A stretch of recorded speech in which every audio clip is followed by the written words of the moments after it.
पञ्चाध्यायावयवं मम कर्तुर्ग्रन्थराजमात्म्यवशात् अर्थालोकनिदानं यस्य वचस्तं स्तुवे महावीरम्।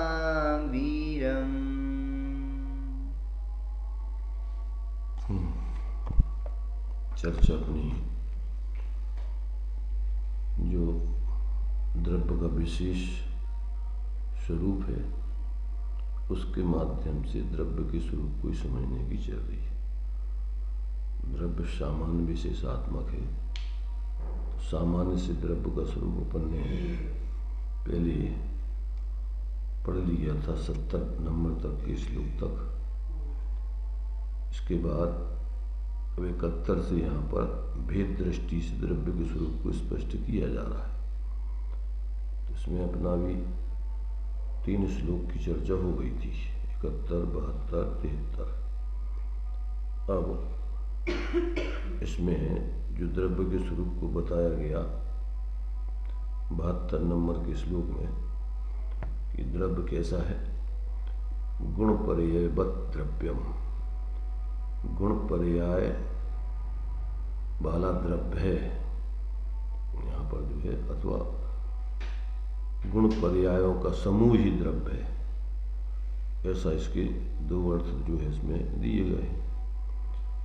गुण पर्यायवत् द्रव्यम ये लक्षण है, अब उसी को खुलासा किया तो गुण पर्याय समुदायो द्रव्यम द्रव्यम, ये 2 प्रकार से जो है इस द्रव्य को कथन किया जाता है। तो उसका स्पष्टीकरण किया जा रहा है कि गुण पर्याय वाला और गुण पर्यायों का समुदाय, इसमें 2 प्रकार से इसके अर्थ किए जा सकते हैं।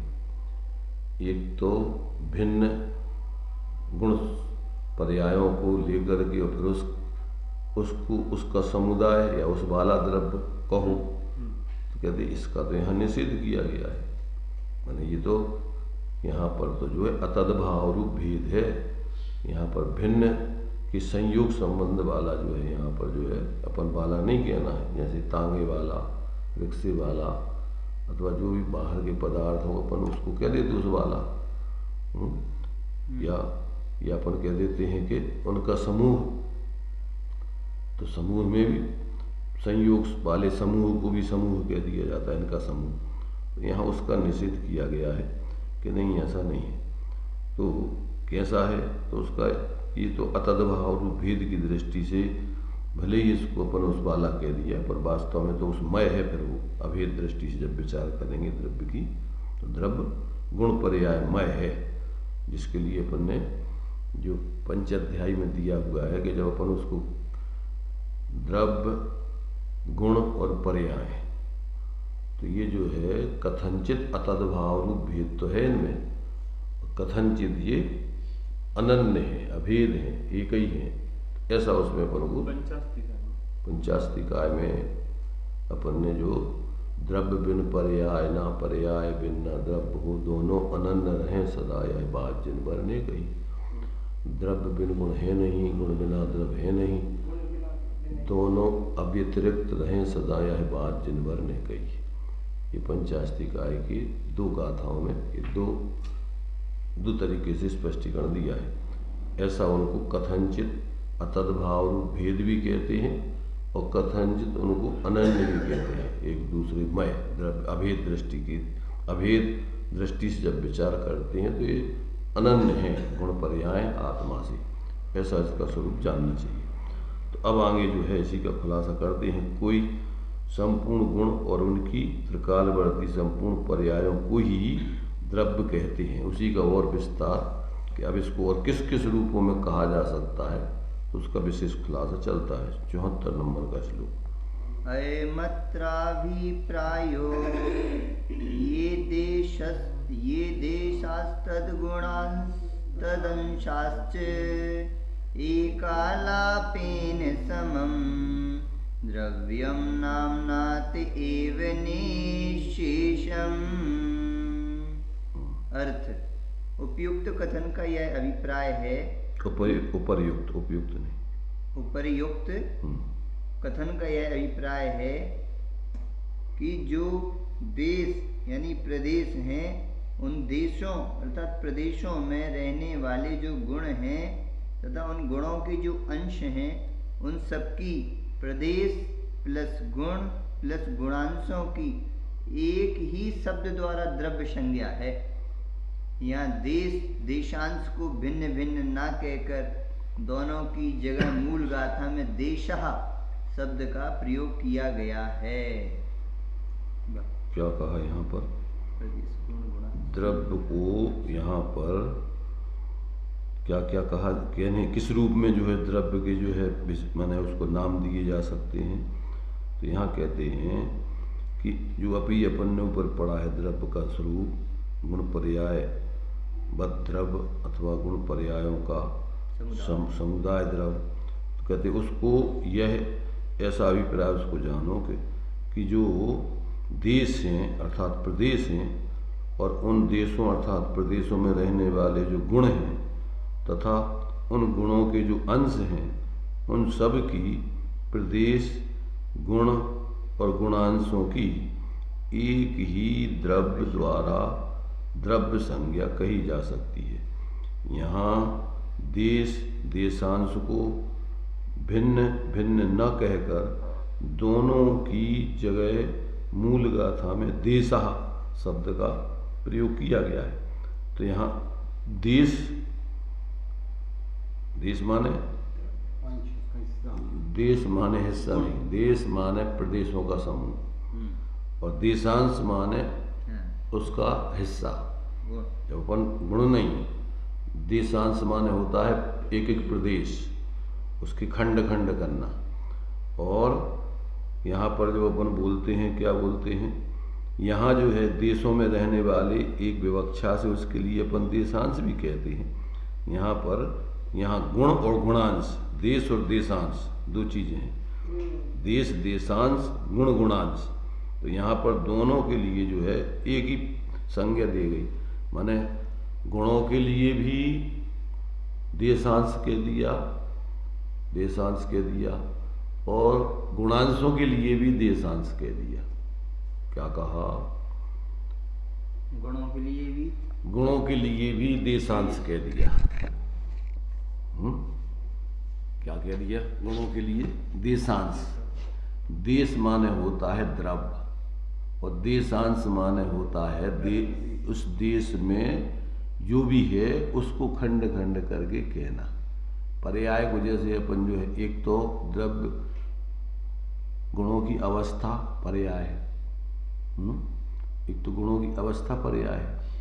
एक गुणों की जो अवस्था यहाँ पर अंश के रूप में काय के रूप में हो रही है, जो शक्ति अंश के रूप में, वो भी पर्याय है। एक पर्याय होती है प्रदेशत्व गुण का माने जो विकार रूप में, हाँ।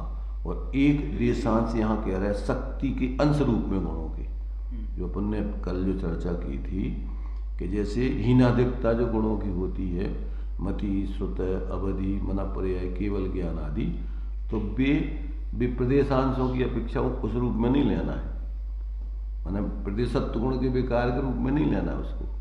यहाँ इसको किस रूप में लेना है? यहाँ तो गुणों की शक्ति के अंश के रूप में लेना है गुणांश में। तो गुणांश में पर्याय वो भी ली जाती है प्रदेशत्व गुण की, और तुम्हारे देश गुणांश में ये इस प्रकार भावों के अंश शक्ति के अंश भी लिए जाते। तो कहाँ कौन सा उस रूप में उसका नाम दिया जा रहा है वो अपन को समझना। अब यहाँ देशांश में प्रदेशों के हिस्से को भी कहा जाता है। देशांश में क्या कहा जाता है? प्रदेशों का हिस्सा भी, एक प्रदेश दो प्रदेश असंख्यात आदि प्रदेश, ये भी देशांश है। और यहाँ देशांश में देश माने द्रव्य और द्रव्य का एक अंश एक एक गुण भी हो सकता है, तो उसको अपन यहाँ गुण के रूप में कह रही कि देशांश माने प्रदेश, देश माने प्रदेश और देशांश माने उसमें रहने वाले गुण। यहाँ उस रूप में यहाँ पर देशांश के रूप संज्ञा दे रहे। तो अपन कहाँ कौन सी बात को एक शब्द के अनेक अर्थ होते हैं, तो जिस अर्थ में उसका नाम दिया जा रहा है वहाँ उसका अर्थ निकालना। समझ में आया? देश में द्रव्य का है, द्रव्य की ये अपन बोलते ना देश और प्रदेश, हाँ, तो देश माने पूरा पूरा भारत, जैसे पूरा द्रव्य, हाँ, और प्रदेश माने उसका एक हिस्सा। तो एक हिस्सा में अपन ने लिया, एक एक प्रदेश खंड खंड करो तो जीव कितना है? असंख्यात, लोक प्रमाण प्रदेश वाला है, समझ गए? अब दूसरे अर्थ में जब अपन ने द्रव्य किया तो द्रव्य के एक एक हिस्सा गुण भी हैं, पर्याय भी हैं, समझ रहे ना? तब उसके गुण और पर्याय कौन कौन सी लेना, ये तो हो गया प्रदेश के रूप में अपन ने उसका हिस्सा किया। और एक अपन दूसरे अर्थ में उसका प्रदेश यानी हिस्सा कर सकते हैं गुण पर्याय के रूप में, उसको भी अपन क्या बोल सकते हैं? उसका एक हिस्सा। तो एक हिस्सा में क्या क्या ले सकते हो? एक हिस्सा में अपन वहाँ उसकी प्रदेशत्व गुण के विकार को भी ले सकते हो। किसको? देशांश में द्रव्य के हिस्सा भेद के रूप में जब विचार करेंगे तो उसमें होने वाली पर्याय द्रव्य में, उसमें होने वाले गुण, उसमें होने वाली फिर गुणों की भी जो है फिर दो प्रकार से परिणमन है। दो प्रकार से उसका अपन ने विचार कर रहे हैं। एक लिया जा रहा है उसके प्रदेशत्व गुण के विकार रूप में, और एक लिया जा रहा है उसका काय के रूप में? शक्ति अंश के रूप में। शक्ति माने जैसे जो अपने लिए शक्ति के अंश, जैसे निगूढ़ीय जीव होता है, तो ज्ञान गुण का जघन्य परिणमन लब्धि के अक्षर के अनंत में भाग, लब्ध्याप्त अपर्याप्त निगूढ़ीय जीव के अक्षर के अनंत में भाग, माने उसमें भी उस जो लब्धि अपर्याप्त निगूढ़ीय जीव है उसका ज्ञान का जितना अल्प विकास रह गया उसमें भी अनंत शक्ति अंश है। अच्छा, उसमें भी है? उसमें भी वो शक्ति का एक अंश नहीं है, उसमें भी शक्ति के अनंत शक्ति अंश हैं, परंतु अब वो उससे नीचे ज्ञान का क्षयोपम पर्याय दृष्टि से नहीं हो सकता। आवरण है बस, आवरण आ गया उस पे। नहीं, आवरण तो आ गया पर इतना आवरण नहीं आ गया कि शक्ति का एक अंश बचे होते भी अनंत शक्ति अंश है। वो लब्धि अक्षर के अनंत में भाग तो कह रहे, फिर भी उसमें अभी ज्ञान का क्षयोपम जो प्रकट है उसकी अगर अपन अविभागी प्रतिच्छेद ज्ञान के विचार करें तो उसमें भी अनंत अविभागी प्रतिच्छेद रूप ज्ञान पे का प्रकट है उसका। वो माने वो यद्यपि सबसे कम उभाड़ होती हुई भी उसमें भी अनंत अभी माने शक्ति अंश भी अनंत कहेंगे कि असंख्यात? असंख्यात नहीं, अनंत। अनंत शक्ति अंश भी विराजमान, उसके भी अनंत अभी उसके भी अगर ज्ञान की शक्ति अंशों को अपन बांटे तो अनंत शक्ति के अविभागी प्रतिच्छेद वहां पर है अभी भी। अनंत में शक्ति का एक अंश को क्या नाम देंगे उसको? माने आखिरी जो है वो एक अंश कहलाएगा शक्ति का, और एक आखिरी अंश को बढ़ाते बढ़ाते बढ़ाते बढ़ाते फिर उसकी अपन अनंत अनंत अनंत फिर जितने करना करते रहो। अब चूंकि यहाँ तो उस अनंत का आखिरी वाले का भी अंत नहीं बता सकते आप, पर ज्ञान में समझना है यहाँ कि जो ये आपके ज्ञान पर्याय में जो विकास हीनादिक हो रहा है उसमें ज्ञान की शक्ति के अंशों के कारण से हो रहा है। जब हीन होते जाते हैं शक्ति के अंश तो वो ज्ञान धीरे धीरे क्षयोपम ज्ञान क्षीण होता जाता, कम होता जाता है, और जब उसका विकास होता जाता है शक्ति अंश ज्ञान के तो बढ़ते बढ़ते केवलक ज्ञान हो जाता है। तो उस केवलक ज्ञान में भी कितने कहेंगे? अनंत। अनंत के अनंत भेद होते, और अनंत का ऐसा भी है, अनंत के अपन ने जो अभी 9 भेद किए हैं, वैसे अनंत के 9 भेद जो अपन ने जो है संख्या गिन बतलाई है, 21 उसकी संख्या दी है अपन ने भेद। जो अलौकिक गणित है उसके भेदों में अपन ने कितने भेद किए? 21 भेद किए हैं। तो उसमें अपन ने संख्यात के 3 भेद हैं, असंख्यात के 9 भेद हैं, और अनंत के भी 9 भेद हैं। कितने कितने भेद हो गए? 21 भेद हो गए। तो उसके लिए अपन ने नाम क्या दिए? फिर उसके लिए सबसे इसके 3 भेद किए पहले, जैसे असंख्यात के युक्तासंख्यात, परितासंख्यात, युक्तासंख्यात और असंख्यात असंख्यात। फिर इनकी भी जघन्य मध्यम उत्कृष्ट एक एक की, तो कितने भेद हो गए? 9 भेद। ऐसे ही अनंत के लगाओ, एक अनंत, फिर उसके 3 भेद किए मूल में, परिता अनंत, युक्तानंत, अनंतानंत, फिर एक एक के 3 3 भेद करो, जघन्य मध्यम, उत्तम, परिता के भी, युक्ता के भी, अनंत अनंत के भी, ऐसे 21 भेद हैं। तो अब इसमें अपन को जो अनंत भेद है सामान्य से अपन ने यहाँ कह दिया इसका अनंत। अब इस अनंत का भी वास्तव में देखा जाए तो आप विभाग नहीं कर पाओगे। जो अभी अपन बता रहे हैं ना अनंत, इसका भी आप माप नहीं निकाल पाओगे, न जघन्य का, उत्तम का, न उसका श्रेष्ठ का। माने ये तो आपके लिए एक ज्ञान के लिए इसमें हीनाधिकता बताना है। जैसे उसमें भी अपने लिए जो अनंतानंत है वो अपने आप में अनंतानंत है, अनंत अनंत, और उसके भी 3 भेद किए। कौन से? उत्तम, मध्यम, जघन। माने उस अनंत अनंत की भी आप खंड तो आप बता तो सकते नहीं। अनंत की परिभाषा क्या दी? जिस संख्या में से आप निकालते जाइए नई संख्या मिलाइए नहीं, और फिर भी जिसका कभी अंत ना आवे वो अनंत अनंत संख्या है, जिसका कभी अंत होने वाला नहीं। अब उसी के अपन ने फिर बताने के लिए एक दूसरे की तुलना करके बताना है। जैसे अब जीव हैं तो वे भी कितने हैं? अनंत अनंत। पहले तो अपन ने जब 6 द्रव्यों का जब अपन माप करते हैं तो धर्म द्रव्य 1, अधर्म द्रव्य 1, आकाश द्रव्य लोकालोक प्रमाण 1, काल द्रव्य लोक प्रमाण असंख्यात, और जीव अनंत और पुद्गल उनसे भी अनंत। अब अपन जब जीव के भेद करते हैं कि अभव्य जीव कितने? तो अनंत। सिद्ध जीव कितने? उनसे भी ज़्यादा अनंत। फिर इसके बाद तुम्हारे से अभव्य, सिद्ध, और फिर कौन से एक होते हैं भव्य और दूरानुदूर भव्य। तो फिर भव्य कितने कि उनसे भी ज़्यादा अनंत, और दूरानुदूर भव्य कितने कि सबसे ज़्यादा अनंत, उससे ज़्यादा अनंत। कौन? दूरानुदूर भव्य सबसे ज़्यादा। हाँ, तो क्या नहीं, वे अभव्य जैसे ही भव्य हैं, निगोद से ही नहीं निकलेंगे। तो मतलब अब इनमें भी अपन को एक दूसरे की अनंत संख्या बताना है, और फिर इसके बाद पुद्गल उनसे भी ज़्यादा अनंत अनंत। तो अब एक एक की अनंतता अपन को सिद्ध करना है, तो एक से ज़्यादा एक हैं, फिर भी वे अनंत ही हैं, उनकी अपन संख्या नहीं। अब आकाश के प्रदेश कितने हैं? कितने हैं? अनंतानंत। जब अपन बाहर का जो आकाश है ये तो लोकाकाश के हैं असंख्यात, परंतु आकाश तो इनमें एक दूसरे से तुलना करके शास्त्र में करना योग्य दिए कि किसकी अनंत से कौन सा अनंत कितना कितना ज़्यादा अनंत है। वे भी अनंत जिसके कोई अंत नहीं आएगा, पर एक दूसरे से उसको बताना पड़ेगा। तो एक दूसरे की पर कम कम उससे कम है, ये उससे ज़्यादा अनंत है, उससे ज़्यादा अनंत। एक सच्चे अनंत भी है। अरे भाई अभी हमने परितानंद पढ़ा। सक्षानंद का परिता माने जिसका अभाव हो जाएगा उसी का नाम तो परितानंद। उसके भी 3 भेद हैं।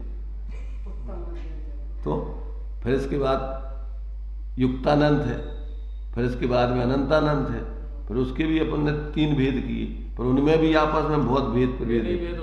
अब ऐसे है तो समझने के लिए अपन को समझ। चलिए अभी अपना जो है यहाँ पर ये जो बात चल रही है कि जो ऊपर अभी अपन को बताया गया है कि देश यानी प्रदेश, उन देशों अर्थात प्रदेशों में रहने वाले जो गुण हैं तथा उन गुणों के जो अंश हैं उन सब की क्या है? प्रदेश धन गुण धन गुणांश, अर्थात इन एक ही शब्द द्वारा द्रव्य संज्ञा है। यहाँ देश देशांश को भिन्न भिन्न ना कहकर क्या दोनों की जगह मूल गाथा में देशः शब्द का प्रयोग किया गया है। अर्थात गुणों को भी देशांश कह सकते हैं और अविभागी प्रदेशों को भी देशांश कह सकते हैं और प्रदेशों को भी देशांश एक प्रदेशों को भी देशांश कह सकते हैं। तो कहाँ एक शब्द के कौन से अर्थ में इसको ले रहे ये समझ लेना। यहाँ प्रदेश में तो प्रदेश अभी यहाँ पर प्रदेश में एक प्रदेश नहीं लिया है, यहाँ प्रदेश माने देश के प्रदेश लिए अखंड द्रव्य लिया है। देश माने द्रव्य और प्रदेश देशांश माने गुण और देशांश माने शक्ति के अंश, दोनों उसमें यहाँ देशांश के रूप गुणों में। के भी अंश जो है। तो यहाँ गुणांश का अर्थ पर्याय नहीं दिया, पर्याय कहाँ पर? अभी पहले तो ये कह रहा है कि गुणों को भी पर्याय कहा है, द्रव्य का वो भी एक हिस्सा है, और फिर उस द्रव्य और गुणों के भी अंशों को यहाँ देशांश कहा है। तो अब दोनों अर्थों में यहाँ देशांश लगा लेना। गुणों के परिणाम को नहीं लिया है। अभी अपन ने पर्याय के रूप में उसमें लेना चाहिए, पर अभी अपन लिया नहीं। सब ले सकते हो, प्रदेश ले सकते हो देशांश में, गुण ले सकते हो, उसकी पर्याय दो प्रकार की ले सकते हो, दो प्रकार की क्या, अनंत गुणों की अनंत प्रकार की पर्याय ले सकते हो, समझे ना। प्रदेशत्व गुणों की पर्याय लोगे तो प्रदेश उसकी लोगे आप व्यंजन पर्याय, और जब अर्थ पर्याय लोगे तो अर्थ पर्याय कितनी है, अनंत गुणों की, प्रदेशत्व गुणों को छोड़ के बाकी गुणों की पर्याय सब काय में आ जाएंगी, देशांश के अंतर्गत आ जाएंगी वे अर्थ पर्याय। तो अर्थ पर्याय में यहाँ लेना उन गुणों के अविभागी प्रतिच्छेद, और वहाँ लेना प्रदेशत्व गुण के में उसके प्रदेशों की अपेक्षा खंड, और यहाँ लेना गुणों की अपेक्षा खंड। तो अब कहाँ कौन से अर्थ में अपन ले रहे पर्याय, वो आपके ज्ञान में आना चाहिए। शब्द भले ही एक हो, पर्याय कह दो देशांश कह दो, एक ही अर्थ है। चाहे उसको अपन पर्याय कह दो, पर्याय माने होता है खंड, परि समन्तात भेदम गच्छति इति पर्याय। द्रव्य के आप जो कुछ भी हिस्से करोगे उसको आप पर्याय नाम से कह सकते हो, और देशांश के रूप में भी कह सकते हो। देश माने द्रव्य और देशांश माने उसके हिस्से। तो अब किस किस रूप में हिस्से करना, प्रदेश के रूप में करना, उसके गुणों के अंशों के रूप में करना, कि गुणों के भेद के रूप में करना, अब ये तुम्हारे ऊपर है कि तुम वहाँ कौन से अर्थ में वक्ता ले रहा है, लेखक ले रहा है, ये आपको निकालना पड़ेगा। चलिए आगे 75 नंबर का श्लोक। नई किंचित सद्द्रव्यम केचित् सन्तो गुणाः प्रदेशाश्च केचित् सन्ति तदंशा द्रव्यम तत्सन्निपाताद्वा। अर्थ, ऐसा नहीं है कि द्रव्य कोई जुदा पदार्थ हो, गुण कोई जुदा पदार्थ हो, प्रदेश जुदा पदार्थ हो, उन गुणों के अंश कोई जुदा पदार्थ हो, और उन सबके मिलाप से द्रव्य कहलाता हो। अनवय संबंध। क्या कहा? माने आप जो यहाँ पर अपने लिए भेद करके कथन किया जा रहा है, द्रव्य के ही ये भेद करके द्रव्य के ही नाम माने विशेष रूप से कहे जा रहे हैं, तो उसको ऐसा नहीं समझना कि द्रव्य के हिस्से अलग अलग हों और द्रव्य अलग हो। इन सब का समूह का नाम ही द्रव्य है, और इनको खंड करके अलग करके आप द्रव्य का ही हिस्सा कहा जाएगा।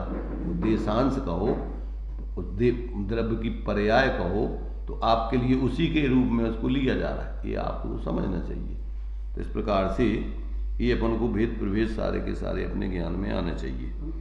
शंका ही होती है इसमें कि मतलब द्रव्य मतलब गुणों के बिना द्रव्य तो हो नहीं सकता। तो जो प्रदेश बताए हैं वो गुणों के प्रदेश द्रव्य प्रदेश है, और उसमें गुण रहते हैं। ऐसा है, अभी तक अपन जो चर्चा करते हैं चतुष्टय के आधार पर द्रव्य को अपन विचार करते हैं। द्रव्य, क्षेत्र, काल, भाव, ये काय का है। एक वस्तु को ही उसी को द्रव्य कहते हैं, उसी को पदार्थ कहते हैं, उसी को वस्तु कहते हैं। एक एक गुण के आधार पर उसके अनंत नाम भी हो सकते हैं। अपन जब द्रव्यत्व गुण के कारण से पूरी वस्तु को द्रव्य कहते हैं, प्रदेशत्व गुण के कारण से उसी वस्तु को अपन देश कहते हैं। समझ रहे ना यहाँ जो अभी अपन बोल रहे हैं। और क्षेत्र के आधार पर देश हो गया, तो द्रव्य क्षेत्र। काल के आधार पर उसके लिए अपन अनादि अनंत नहीं, अपन उसके लिए क्या बोलते हैं, पर्यायी पर्यायमान बोल सकते हैं। माने काल के आधार पर उसको बोल रहे तो त्रिकाली द्रव्य, उसको त्रिकाली भी बोल सकते हैं। नहीं, उसके आधार पर अपन जो वस्तुत्व गुण के आधार पर उसी को वस्तु बोलते हैं, अस्तित्व गुण के आधार पर उसी को सत बोलते हैं। तो अब ऐसे एक एक आधार पर उसी वस्तु के नाम अनंत गुणों के अनंत हो सकते हैं। तो ये तो अपन अभी जब उसको द्रव्य के आधार पर एक द्रव्य का नाम बोला जाएगा तो अलग होगा, और जब उसी गुणों के आधार पर भेद करोगे तो उसके भेद सब अलग अलग होंगे। तो अब अपन उसको प्रदेशत्व गुण के आधार पर नाम दे रहे हैं, तो देश, समझ रहे, तो वही देश, और देश के फिर हिस्सा करो तो प्रदेश बनेंगे। इसी प्रकार से अपन यहाँ जितने अस्तित्व सत के आधार पर अपन उसी को कह रहे हैं सत, और सत के 3 भेद कर दिए। कौन से? उत्पाद, व्यय, द्रव्य, युक्तम, सत, सत, द्रव्य, लक्षणम। ये द्रव्य ही आए। द्रव्य का लक्षण अस्तित्व गुण के आधार पर सत कहते, और फिर अस्तित्व को अपन ने 3 भागों में बांट दिया कि वही अस्तित्व उत्पाद रूप में होता है, व्यय रूप में होता है, द्रव्य रूप में रहता है। अर्थात क्या कि वही अस्तित्व द्रव्य माने अनंत गुण के रूप में रहता है, और उत्पाद के रूप में प्रति समय नई नई पर्याय उत्पन्न होती है, और प्रति समय पूर्व पर्याय का व्यय होता है। तो एक समय में ही उसी द्रव्य को त्रयात्मक देखो। तो अब अपन को क्या है कि कहाँ कौन सी बात, तो अब अपन जब द्रव्य माने अखंड वस्तु, अखंड वस्तु को प्रदेशों की अपेक्षा, गुणों की अपेक्षा, पर्यायों की अपेक्षा 3 भागों में बांट के अपन अभी देख रहे हैं। क्या की अपेक्षा? वस्तु को, उसी वस्तु को अपन यहाँ देश कह रहे, उसी वस्तु को अपन सत कह रहे, उसी वस्तु के लिए अपन एक एक गुण के आधार पर पूरे नाम जो देना है देते रहो, परंतु उसी के फिर अपन भेद कर रहे जाओ। तो उसी को किस रूप में देखेंगे? उसी को अपन प्रदेशों के रूप में देखेंगे, गुणों के रूप में देखेंगे, पर्याय के रूप में देखेंगे। अमूर्तिक प्रदेशों का पुंज, ये प्रदेशों के आधार पर द्रव्य की व्याख्या चल रही है। फिर प्रसिद्ध ज्ञानादि गुणों का धारी, तो उसको अपन अमूर्तिक प्रदेशों का पुंज भी कह सकते हैं एक दृष्टिकोण से। फिर अनंत गुणों का पुंज भी कह सकते हैं दूसरे दृष्टिकोण से। फिर उसको अनंत वर्तमान भूत भविष्य त्रिकालवर्ती पर्यायों का पुंज भी कह सकते हैं, ये तीसरी विवक्षा में। क्या? त्रिकालवर्ती पर्यायों का पुंज भी कह सकते हैं। और चौथी विवक्षा में कह सकते हैं अपन उसकी अनंत अविभागी प्रतिच्छेदों का समूह जो है वो द्रव्य है। अब कहाँ कौन सी बात किस रूप में कह रहे, अभी आपको समझना पड़ेगा। शास्त्रों में तो चूंकि जितने भी कथन होंगे वे विवक्षा वसात होंगे, आप उनकी विवक्षाओं को नहीं समझो और वस्तु को सर्वथा वही लगाओ तो फिर आपका ज्ञान सही नहीं कहलाएगा। अनंत अविभागी प्रतिच्छेदों का समूह गुण कहलाएगा कि द्रव्य? जब बताओ कि गुण किसे कहते हैं, गुण किसे कहते हैं? अविभागी प्रतिच्छेदों का समूह। अरे भाई यहाँ पर गुण बोलते हैं जो द्रव्य के संपूर्ण भागों में और संपूर्ण अवस्था में पाया जाए उसे गुण कहते हैं। और गुणों का समूह, जब गुणों में जो कछु भरो है तो वो द्रव्य ही है कि और कछु है। तो आप उसको जब पर्यायों का समूह कह सकते हो तो अविभागी प्रतिच्छेदों का समूह कह सकते हो। तो इसलिए क्योंकि गुणों में यही सब भरो है तो इनके समूह को सबको अनंत सब गुणों का समूह जो है अनंत गुणों के अविभागी प्रतिच्छेदों का समूह द्रव्य है। अब भेद करो तो अपन भारत किसे कहते हैं, तो अपन कितने तरीके से भारत कह सकते हो कि इतना क्षेत्रफल वाला भारत है, इतनी जनसंख्या वाला भारत है, इतनी प्रॉपर्टी वाला भारत है, इतनी संस्कृतियों वाला भारत है, इतनी जातियों वाला भारत है। अब कितने रूपों में भारत बताओ। जैसे ज्ञान के अविभागी प्रतिच्छेदों को अपन ने चर्चा की, एक गुण की अपेक्षा बात करी, ऐसी सब गुणों की ऐसी अभी ताकत है। अपने अनंत ताकत वीर की भी है, अनंत ताकत दर्शन की भी है, अनंत ताकत चारित्र की भी है, अनंत ताकत श्रद्धा की भी है। किस किस की नहीं है, सब में ऐसी ताकत है अनंत। इसलिए ये अपन को कथन, अपन को जो भी किया जाएगा वो कोई ना कोई अपेक्षा से होगा, परंतु द्रव्य इन सभी का खंड पिंड है। आप जो भी भारत के विभाग करोगे वो अखंड दृष्टि से भारत ही है। इसलिए अपन उसको क्या कहेंगे, एक एक व्यक्ति भारतीय है। क्या है वो? एक एक व्यक्ति भारतीय है। जब उससे पूछोगे कौन हो तुम, मैं भारतीय हूं, तो भारतीय माने भारत है पूरा वो। अगर उसके लिए कोई भारतीय का मतलब क्या होता है, अगर कोई कहेगा नहीं तुम यहाँ बिहार नहीं आ सकते हो, क्यों भाई क्यों नहीं आ सकते, तुम मध्य प्रदेश वाले हो, हम भारत वाले हैं, हम मध्य प्रदेश वाले नहीं, मध्य प्रदेश वाले होने पर भी हम पहले भारतीय हैं, इसके बाद उसी का हिस्सा हैं।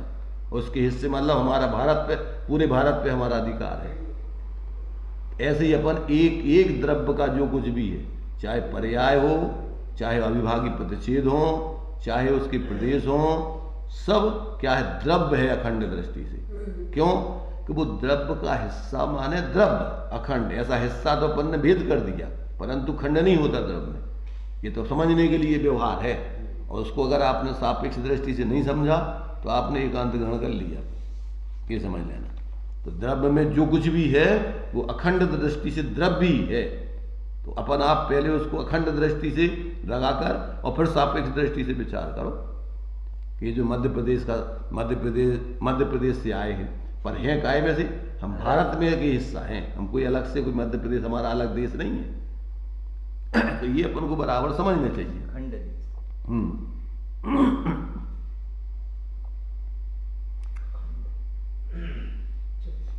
तो चलिए अभी अपन ने क्या पढ़ लिया है? चार सामान्य गुणों के आधार पर 4 नाम आ गए उस वस्तु के।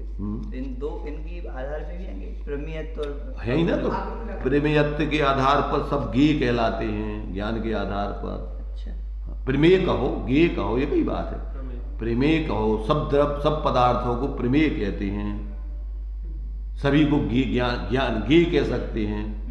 तो ये तो एक एक गुण के आधार पर जितने नाम हैं आप उसका सापेक्ष रूप में नाम दे सकते हो। अरे भाई, सब हम ये कह रहे हैं कि अगुरुलघुत्व के आधार पर जितने भी उसमें जो माने क्या हो रहा है, संकोच विस्तार हो रहा है, जिनमें अब सब में तो होता नहीं, अकेले अब जीव में होता है। तो अगुरुलघुत्व के आधार पर उसके लिए बुद्ध एक द्रव्य का नाम अगुरुलघुत्व स्वरूप वाला है कि उसमें जिनमें संकोच विस्तार होता है उनमें होता है, जिनमें नहीं होता है उनमें नहीं होता है। तो उनके आधार पर द्रव्यों के 2 भाग कर दिए। कौन से? कि 2 भाग, एक है साधारण द्रव्य, एक है असाधारण द्रव्य, जैसे अपने बोलते हैं, और एक साधारण असाधारण द्रव्य भी है। शक्तियों में अपन ने 3 प्रकार की शक्ति ली, साधारण, असाधारण, साधारण, असाधारण। कुछ द्रव्य ऐसे होते हैं कि जिनमें दूसरों से मेल भी खाता है, सबसे मेल नहीं खाता है, तो वे क्या है कहलाएंगे? साधारण, मध्यम वाली, साधारण असाधारण। साधारण भी है वे, असाधारण भी है। जैसे मान लीजिए जीव है, तो जीव अमूर्तिक पने की अपेक्षा साधारण असाधारण है, मूर्तिक पने की अपेक्षा साधारण है। क्या कहा? मूर्तिक पने की अपेक्षा जीव साधारण। क्यों? क्यों साधारण है? क्योंकि मूर्तिक पने की अपेक्षा उसको असाधारण नहीं, सॉरी हमने जो बोल दिया, मूर्तिक पने की अपेक्षा उसको असाधारण है। क्यों कि 5 द्रव्य है, मूर्तिक पने की अपेक्षा पुद्गल, एक मिनट सुनो, नहीं उसको अपन साधारण असाधारण कहेंगे। इसको किसको? अमूर्तिक पने की अपेक्षा उसको साधारण असाधारण कहेंगे।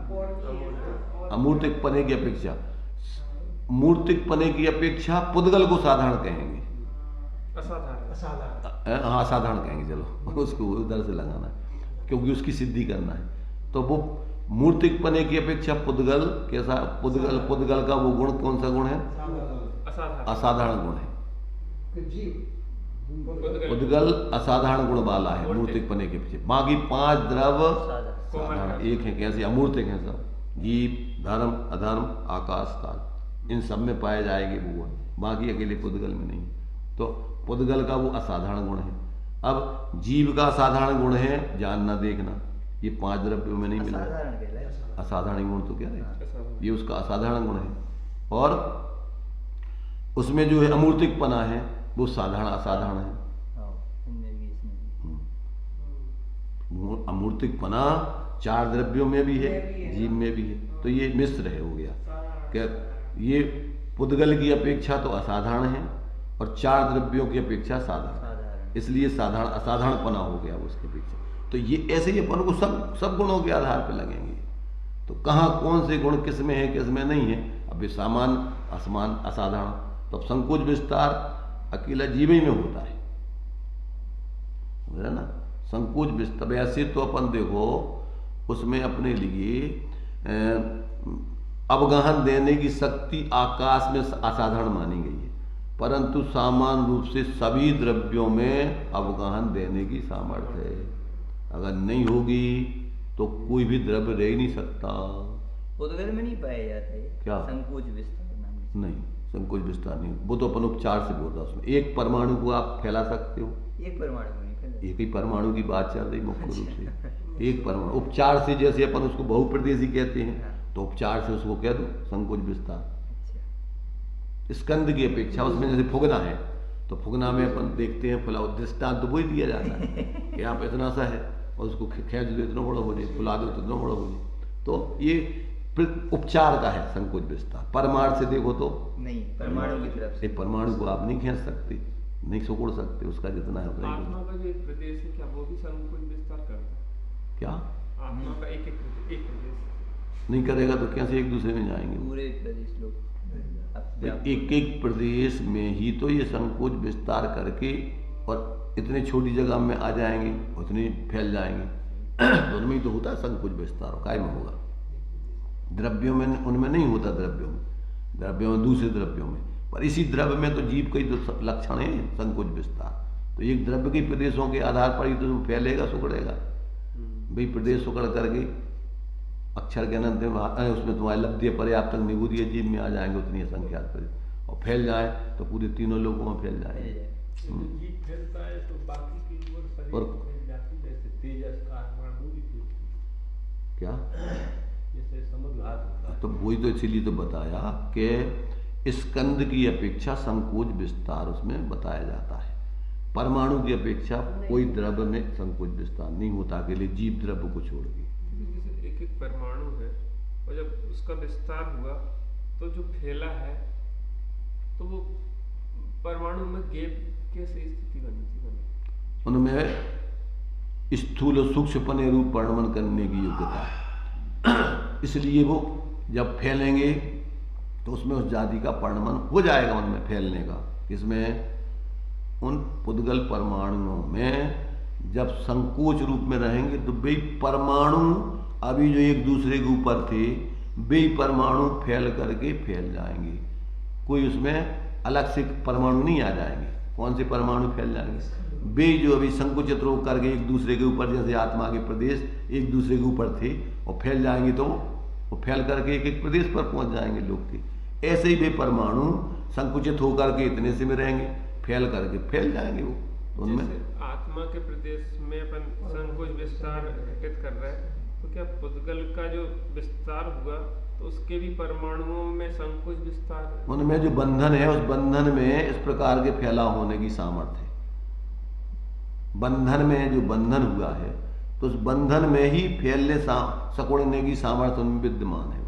तभी जाकर के, जैसे मान लीजिए कोई अपन ने कोई चीज चिपकाई, जैसे ये सोचो कि जब वही शक्कर होती है तो शक्कर को अपन चाशनी बना दो तो वही चाशनी तारतम्य रूप में फैल जाएगी। और अगर उसको कड़क कर दो तो आप उसको फैला नहीं सकते, फिर उसको टूट जाएगी, वो फैलेगी नहीं।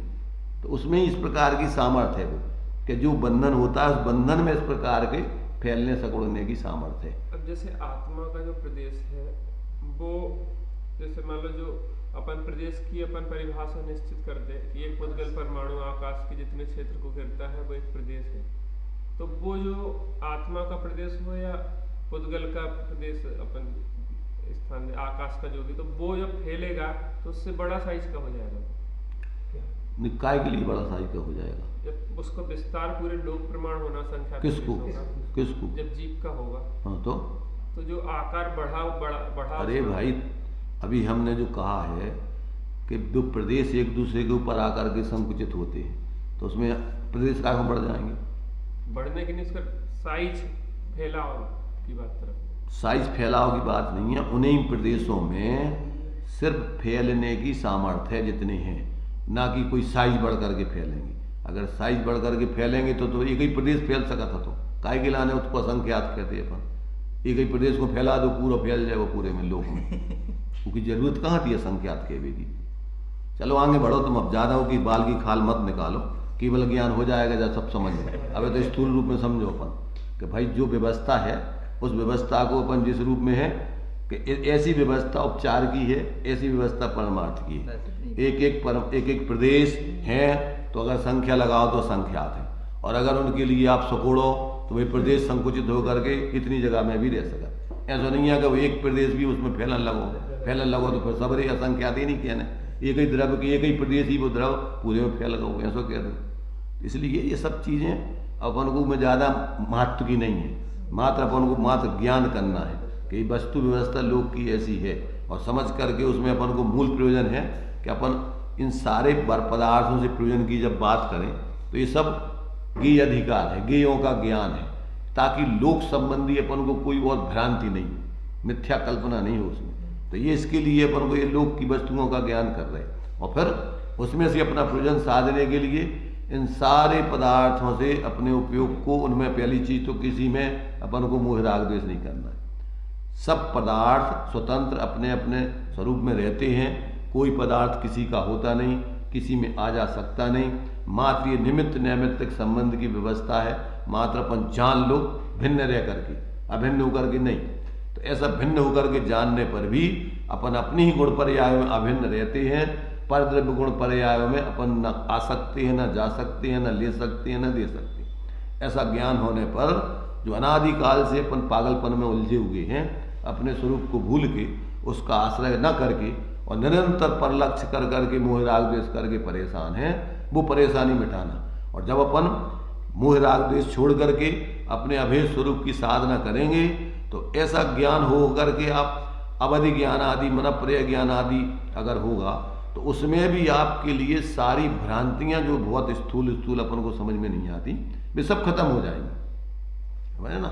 स्वतः ज्ञान का भी इतना विकास होता है कि जिसमें आपको केवल ज्ञान जैसा परोक्ष, समझ रहे ना। स्वतः ज्ञान का, मति स्वतः ज्ञान का विषय कितना है, सर्व द्रव्य असर्व पर्याय, संपूर्ण द्रव्य उनकी कुछ पर्याय छोड़ के बाकी सबका ज्ञान केवल ज्ञान जैसा मति स्वतः ज्ञान में हो जाता है। इसलिए ये सारी चीजें अपन जैसे जैसे अपन इसकी गहराई में जाएंगे और जो विवक्षाएं लिखी हैं उनके अपन को बहुत डीपली अर्थ समझ में आने लगेंगे। अभी तो अपन को एक सामान्य रूप से अर्थ समझ के प्रयोजन साध है, और प्रयोजन साध करके अपने ज्ञान का क्षय का विकास होगा, और उस विकास में आपको किसी से पूछने की जरूरत नहीं पड़ेगी, आपका ज्ञान ही अब जो ग्रंथ लिखे हैं तो ये किसने लिखे, कहाँ से आया उनके पास ज्ञान। सभी जीवों के पास ऐसी सामर्थ्य है कि एक समय में सकल द्रव्य के गुण अनंत पर जाए, अनंता जाने एक ही काल। तो जितना जितना आपका ज्ञान सूक्ष्म होता जाएगा, विकसित होता जाएगा, उतना उतना इन शास्त्रों के अर्थ आपको जो गणधर होते हैं अंतर मुहूर्त में द्वादशांग का पाठ कर लेते हैं। कितनी देर में? अंतर मुहूर्त में सारे विषय उनके ज्ञान के विषय बन जाते हैं। इतना उनके ज्ञान में इतनी सामर्थ्य हो जाती है, एक नजर देखी और बस उनके ज्ञान में सारा विषय ज्ञात हो गया। तो वो तो अपन को उतना लक्ष्य करना पड़ेगा, और केवल ज्ञान में तो वो भी नहीं करना है, और उनके एक एक समय की पर्याय में सारा जो कुछ भी है वो सब कुछ एक एक समय की पर्याय में, और इससे भी और अनंत और लोक आ जाता, और अनंत अनंत और पर्याय आ जाती, तो भी उस केवल ज्ञान के एक समय की पर्याय में, एक एक समय की पर्याय में जानने की सामर्थ्य प्रकट हो जाती। इतनी सामर्थ्य उस केवल ज्ञान में है कि ऐसे अनंत लोक आ जाएं तो भी एक समय की पर्याय में सबको जानने की सामर्थ्य है। तो अब ये क्या है कि अपन इसको ज़्यादा माने जितना जितना अपन अपनी साधना बढ़ाते जाएंगे, गे लुब्धता छोड़ते जाएंगे, उतनी उतनी आपके ज्ञान का विकास होता जाएगा कि तुस मास भिन्न वाले बाहर में जिनके लिए 7 तत्वों के नाम भी नहीं पता है, और वे अपने अंदर में अभेद स्वरूप की आराधना करके और अंतर्मुहूर्त में केवल ज्ञानी बन करके और एक समय में सारे विषय को जानने लगते हैं। इसलिए अपन इसमें ज़्यादा लंबाने की जरूरत नहीं है, फैलाने की जरूरत नहीं है। इसको तो मात्र अपन एक समझते जाओ कि हाँ ये वस्तु की व्यवस्था है, ताकि अन्य लोगों ने जो लोक के बारे में मिथ्या कल्पना की है, ऐसी अपन को मिथ्या कल्पना अपने ज्ञान में नहीं आवे। और जो विषय समझ में नहीं आए तो उसको ये सोचो कि भैया भगवान के ज्ञान में जो कुछ भी आया है वो विषय जैसा है वैसा ही है, बहुत बढ़िया। अपने लिए उसमें कोई ननुनच करने की गुंजाइश नहीं है। और ऐसा अपन मूल तो अपन को तो ये काम करना है, तो वो काम यदि अपन अपना मूल प्रयोजन का साधेंगे तो ये सब ज्ञान का विकास ऐसा होगा कि जिसमें अपने लिए बिना कुछ किसी से पूछे, बिना विकल्प किए, एक एक समय के ज्ञान में सब कुछ आपके ज्ञात होने लगे। इसलिए अपन को मात्र अपन को प्रिजन की दृष्टि से इसको समझते हुए आगे बढ़े। ज़्यादा एक एक विषय में लंबाते रहो तो एक परमाणु की व्याख्या में कई कई 33 सागर तक की चर्चा होती है और फिर भी उनका भी कोई विषय अधूरा रह जाता है। एक बार से दोबारा चर्चा करते नहीं अपन, तो एक ही बात को और उसको इसी में 1 घंटा लगा। रिपीटेशन होता है। चलिए पढ़े आगे। कौन से नंबर का श्लोक पढ़ना? 76 नंबर का पढ़िए। अभी अपन ने यहाँ पर ये उसका भावार्थ ऐसा नहीं है कि देश देशांश गुण गुणांश चारों ही जुदे जुदे पदार्थ हों, और उनका भी ये कहाँ पढ़ा अपन ने? 76 ही तो है, 76 ही 75 पढ़ा था, ये इसी का है 76 के अंतर्गत। हाँ, तो ये जो है ऐसा नहीं है कि द्रव्य कोई जुदा पदार्थ है, गुण कोई जुदा पदार्थ है, प्रदेश कोई जुदा पदार्थ है, उन गुणों के अंश कोई जुदे पदार्थ हों, उन सब के मिलाप से द्रव्य कहलाता है। द्रव्य अखंड रहता है, वो तो भेद करके समझना मात्र है, उसको ऐसा समझना। चलिए 76। अथवापि यथा भित्तौ चित्रं द्रव्ये तथा प्रदेशाश्च सन्ति गुणाश्च तदंशाः संभायित्वात् तदाश्रयात् द्रव्यम्। अर्थ, अथवा ऐसा भी नहीं है कि जिस प्रकार भित्ति में चित्र खिंचा रहता है, अर्थात जैसे भित्ति में चित्र होता है वह भित्ति में रहता है परंतु भित्ति से जुदा पदार्थ है, उसी प्रकार द्रव्य में प्रदेश गुण और उन गुणों के अंश रहते हैं और भित्ति की तरह समवाय संबंध से उनका आश्रय द्रव्य है। अर्थात भिन्न भिन्न पदार्थों के घनिष्ठ नित्य संबंध को समवाय संबंध कहते हैं। गुण गुणी को भिन्न मानकर उनका नित्य संबंध नैयायिक दर्शन मानता है। जैसे अपन जो है ये दीवाल की कलई, ऐसे आत्मा के गुण, ऐसे गुण नहीं समझ लेना जैसे दीवाल की कलई है और अपन जो है वो कलई कलई है, दीवाल है। ऐसे ही यहाँ पर अपन को वो गुणों का नहीं समझ लेना, गुण गुण है और द्रव्य द्रव्य है, ऐसा नहीं है। वो तो सिर्फ अपन ने उस द्रव्य के ही भेद करके समझने के लिए अतद्भाव रूप भेद है। वस्तु से कोई भी वस्तु का अंश अलग नहीं किया जा सकता है, वो अनन्य है और वो अखंड रूप से वस्तु ही है। एक एक प्रदेश, एक एक उसका गुण, एक एक पर्याय, जो कुछ भी है देशांश, वो सब द्रव्य ही है, अखंड द्रव्य है। तो भावार्थ ऐसा नहीं है देश देशांश गुण गुणांश चारों ही जुदे जुदे पदार्थ हों और उनका समूह द्रव्य कहलाता हो, किंतु चारों ही अखंड रूप से द्रव्य कहलाते हैं। भेद विवक्षा से ही चार जुदी जुदी संज्ञाएं कहलाती हैं। अभेद विवक्षा से चारों ही अभिन्न हैं और चारों की उस अभिन्नता को द्रव्य कहते हैं।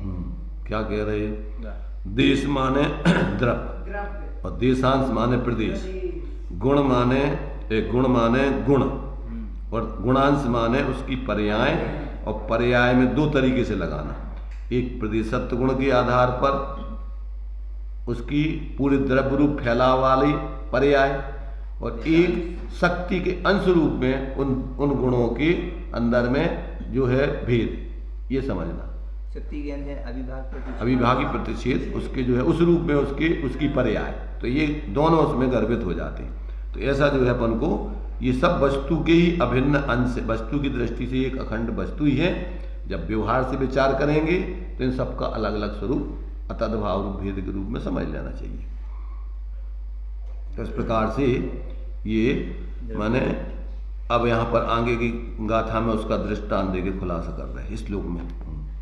इदमस्ति यथा मूलम स्कंदः शाखा दलानि पुष्पाणि गुच्छाफलानि सर्वाण्ये कालापात्तदात्मको वृक्षः। अर्थ, जिस प्रकार जड़ स्कंद शाखा पत्ते पुष्प गुच्छा फल सभी मिलाकर एक शब्द से वृक्ष कहते हैं, क्योंकि वह वृक्ष उन्मूलादि मय हैं। वृक्ष जड़ स्कंद शाखा आदि से भिन्न कोई पदार्थ नहीं है, किंतु इनका समुदाय ही वृक्ष कहलाता है, अथवा वृक्ष को छोड़कर शाखादिक भिन्न कोई पदार्थ नहीं है। इसी प्रकार देश, देशांश, गुण, गुणांश का समूह ही द्रव्य है। द्रव्य से भिन्न ना तो कोई, ना तो देशादिक ही है, और देशादिक से भिन्न ना द्रव्य ही है। कुछ भी, जो कुछ भी द्रव्य का आप खंड करोगे सब द्रव्य वो ही सब अखंड दृष्टि से द्रव्य ही है। इसलिए अपन विकारी पर्यायों से भी जब अखंड रूप से द्रव्य को देखते हैं तो क्रोधी, मानी, मायाचारी, मिथ्या दृष्टि, श्रद्धा नहीं, मिथ्या दृष्टि आत्मा, एक एक गुण के परिणमन को भी अभेद दृष्टि से आत्मा के रूप में देखते हैं। इसलिए जिस समय जिस रूप जिस पर्याय तादात्म्य संबंध है उस समय अगर नहीं हो तो समस्या ही नहीं है जीव को। फिर अगर जीव द्रव्य स्वभाव से बिल्कुल सर्वथा अलग हो और पर्याय स्वभाव से अलग हो तो उसको समस्या क्या है? फिर उसके लिए कोई दुख है ही नहीं है ना जीव को। तो इसलिए ये अपन को समझना विवक्षाएं और प्रयोजन और वस्तु स्वरूप, विवक्षाएं समझना, उनका प्रयोजन समझना और वस्तु के स्वरूप को समझना, ये तीनों चीजें जब तक आप नहीं समझोगे तब तक बहुत भ्रमित होकर के आप जो है अपना कल्याण ही करेंगे, उससे कल्याण नहीं कर पाएंगे। इसलिए कौन सी विवक्षा से, कौन से प्रयोजन से, कौन सी बात कही गई है और वस्तु का स्वरूप क्या है, ये आपके ज्ञान में आना चाहिए। वस्तु का स्वरूप पूरा का पूरा जैसा है वैसा ही है। विवक्षा प्रयोजन वसात कुछ की जाती है, उसको प्रयोजन वसात विवक्षा ही समझना। राग द्वेष आदि आत्मा से सर्वथा भिन्न हैं, वे पुद्गल के हैं क्या? प्रयोजन की अपेक्षा से करते। उसमें कोई प्रयोजन है आचार्यों का, ज्ञानियों का, विज्ञान का। परंतु तुम वस्तु स्वरूप को ऐसा मत मान लेना कि वो आत्मा से वास्तव में राग आदि भिन्न नहीं है। तो इसलिए कहाँ कौन सी बात किस विवक्षा से कही जा रही है, किस प्रयोजन से कही जा रही है और वस्तु का स्वरूप यथार्थ में क्या है। इसलिए सबसे पहले वस्तु के स्वरूप का ज्ञान करना चाहिए। इसके बाद फिर विवक्षाओं को और प्रयोजन को समझकर फिर वो उस विवक्षा के अर्थ को, प्रयोजन को निकाल के अपना प्रयोजन सिद्ध करना चाहिए। यदि वस्तु के स्वरूप का ज्ञान नहीं होगा तो आप ना तो विवक्षा समझ पाओगे, ना प्रयोजन सिद्ध कर पाओगे। सिर्फ मात्र आपस में संकल्प विकल्प करके एक दूसरे के प्रति दुर्भाव करके और इतने दुखी रहोगे, आगे भी दुर्गति के पात्र हो जाओगे। क्योंकि वस्तु की वस्तु स्वरूप तो कोई सर्वथा तुम लोग अलग अलग संप्रदायों से अलग अलग हो नहीं जाएगा। चाहे वे मोमडन्स हों, चाहे हिंदू हों, चाहे ईसाई हों, चाहे जैन हों, जैनों में भी चाहे श्वेतांबर हों, चाहे दिगंबर हों, चाहे तेरहपंथी हों, चाहे बीसपंथी हों, चाहे निश्चय वाले हों, चाहे व्यवहार वाले हों। निश्चय वालों में भी जितने भेद प्रभेद हैं, व्यवहार वालों में भी जितने भेद प्रभेद हैं, वे वस्तु के स्वरूप को अलग नहीं कर सकते। सभी जीव जो वस्तु का स्वरूप है जीवों का, चाहे वो जैन हो अजैन हो, ये सब का वही है और सबके लिए कल्याण का मार्ग एक ही है। भले ही तुमने अलग अलग धर्म के नाम पर अलग अलग संप्रदाय बना लिए, पर वस्तु स्वरूप अलग अलग नहीं हो सकता है और कल्याण का मार्ग सबके लिए अलग अलग नहीं हो सकता है। सबके लिए एक होई त्रय काल में परमार्थ को पंथ और साधे जो परमार्थ को वह व्यवहार। जिस व्यवहार से उस परमार्थ की सिद्धि हो जाए वो व्यवहार तुम्हारा सम्यक है, और जो व्यवहार तुम्हें वस्तु स्वरूप से विपरीत ले जाए, तुम्हारे प्रयोजन से विपरीत ले जाए, आपस में एक दूसरे के प्रति दुर्भाव पैदा कराए, राग द्वेष पैदा कराए, वो तुम्हारा व्यवहार सब मूर्ता है, आत्म कल्याण से बाह्य। ऐसा समझ लेना उसको। चलिए आगे। यद्यपि भिन्नो अभिन्नो दृष्टान्तः कारकश्च भवति है, ग्राह्यस्तथाप्यभिन्नो साध्ये चास्मिन् गुणात्मके द्रव्ये। अर्थ, यद्यपि दृष्टांत और कारक भिन्न भी होते हैं और अभिन्न भी होते हैं, यहाँ गुण समुदाय रूप द्रव्य की सिद्धि में अभिन्न दृष्टांत और अभिन्न ही कारक ग्रहण करना चाहिए। खुलासा आगे किया जाता है। क्या कह रहे? दृष्टांत और कारक दो प्रकार से इसका जो है दृष्टांत दिए जाते हैं और कारकों की व्याख्या की जाती है। यद्यपि दृष्टांत और कारक भिन्न भी हैं और अभिन्न भी होते हैं, पर यहाँ वस्तु स्वरूप की जब सिद्धि की जा रही है, यहाँ गुण समुदाय रूप द्रव्य की सिद्धि में अभिन्न दृष्टांत और अभिन्न ही कारक ग्रहण करना चाहिए, उसका आगे खुलासा कर रहे हैं। पर साहब क्या मतलब कि जो दृष्टांताभास, दो द्रव्यों को तुमने अभेद एक द्रव्य की सिद्धि के लिए जो दृष्टांत दिए गए हैं और तुमने दो द्रव्यों की सिद्धि वाला या भिन्न कारकों वाला या भिन्न कारकों की सिद्धि वाला दृष्टांत दे दिया, वो आपका दृष्टांताभास कहलाएगा, दृष्टांत नहीं कहलाएगा। गलत दृष्टांत है वो, उससे आपकी भ्रांति खड़ी होगी। दृष्टांताभास क्या कहलाएगा? जैसे मान लीजिए अभी दृष्टांत दिया कि दीवाल पर जो आपके लिए जो कलई पुती हुई है उसके लिए आपने गुणगुणी के दृष्टांत वाला सिद्ध कर दिया, वो दृष्टांत दे दिया, तो ये आपका दृष्टांताभास कहलाएगा, वो दृष्टांत नहीं कहलाएगा। उससे वस्तु स्वरूप सिद्ध नहीं होगा, भ्रांति खड़ी होगी। दो भिन्न हो गए। हाँ, दो भिन्न द्रव्यों में तुमने गुणगुणी के भेद का दृष्टांत दे दिया उसमें, तो वो तो ऐसा है ही नहीं वो। इसलिए ये आपको समझना होगा कि कहाँ, और कारकों में भी एक घी के आधार से माने घड़ा कारण है और घी कारी है, उसमें रखा जाने वाला। ऐसे ही अनंत गुण कारण है, माने कारी अनंत गुण की द्रव्य के आधार से अनंत गुण रहते हैं। ऐसा वो आधार आधे कारक दो द्रव्यों की भिन्नता वाला वो आप हाँ, तो वो उसका जो कारक का जो षट कारक है वो कर्ता कर्म आदि तो भिन्न वाले भी दिए जाते हैं और अभिन्न वाले दिए जाते हैं। जैसे डब्बा में घी रखा हाँ है, हाँ, तो ऐसे गुणगुणी के ऐसा उसका आप उसकी सिद्धि नहीं कर सकते हो, उन कारकों की भिन्नता।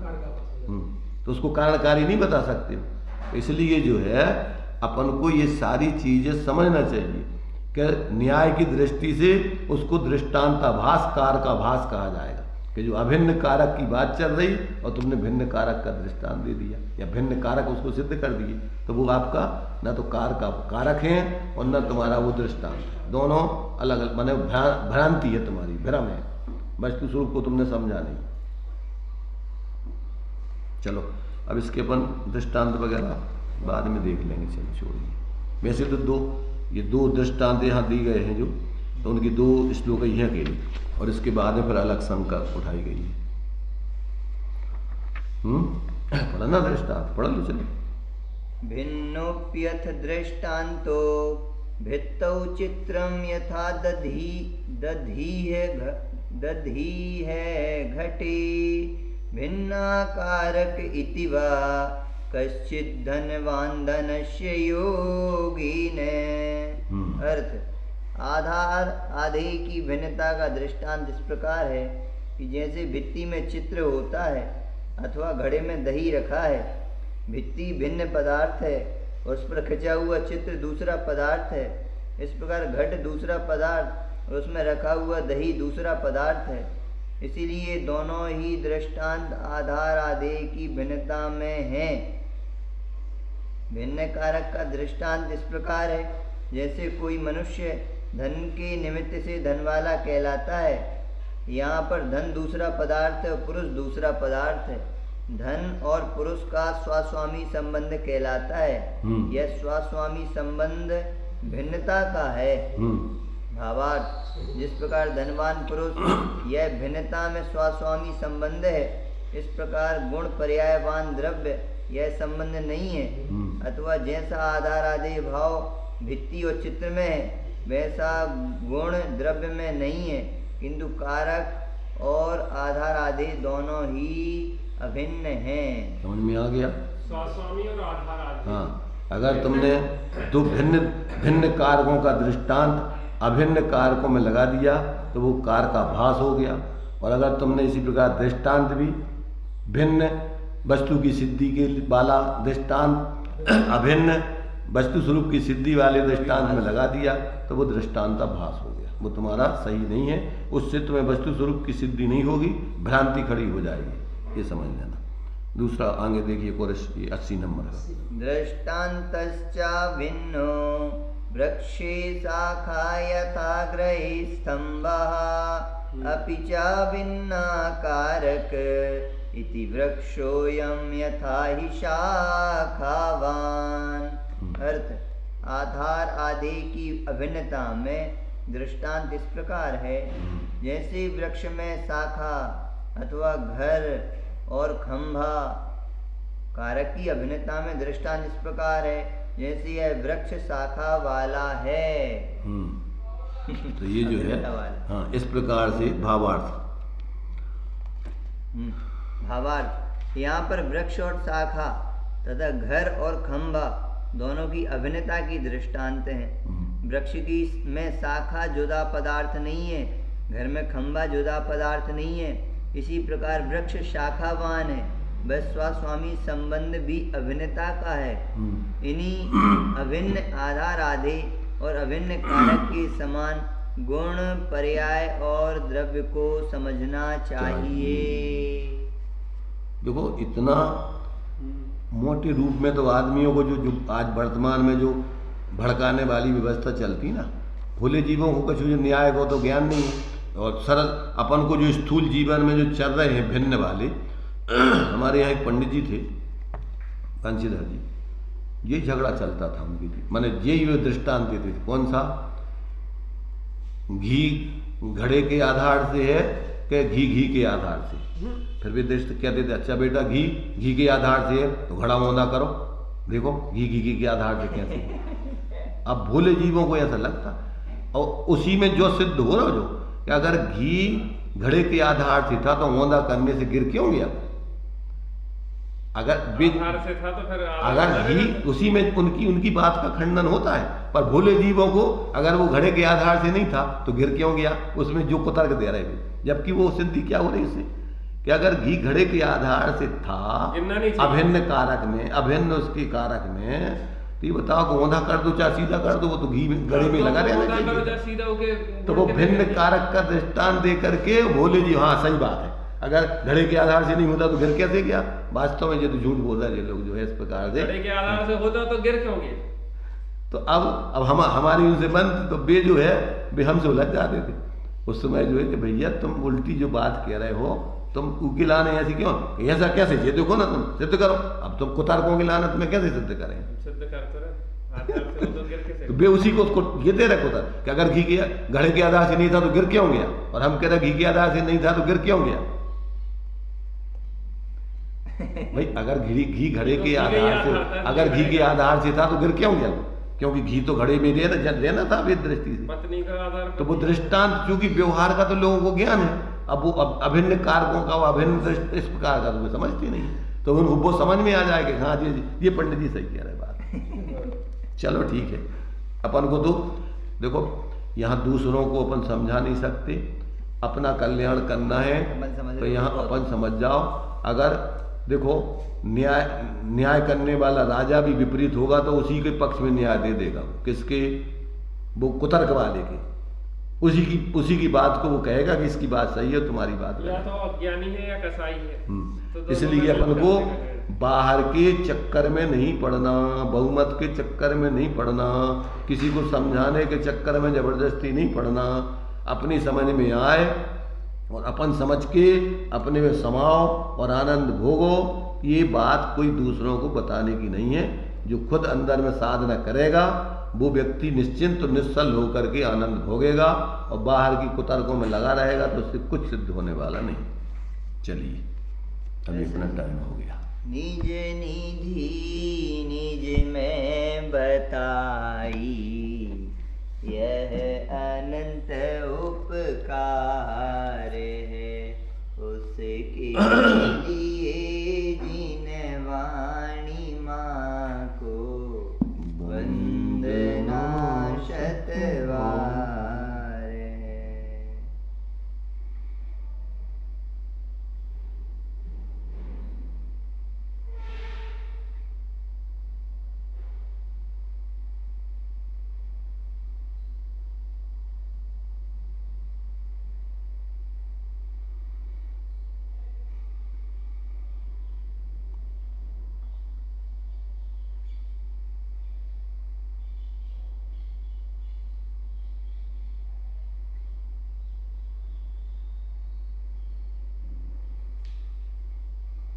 द्वादशांग जिनवाणी माता की जय। पंच परमेश्वरी भगवान वाणी माता की जय हो, जय हो, जय हो।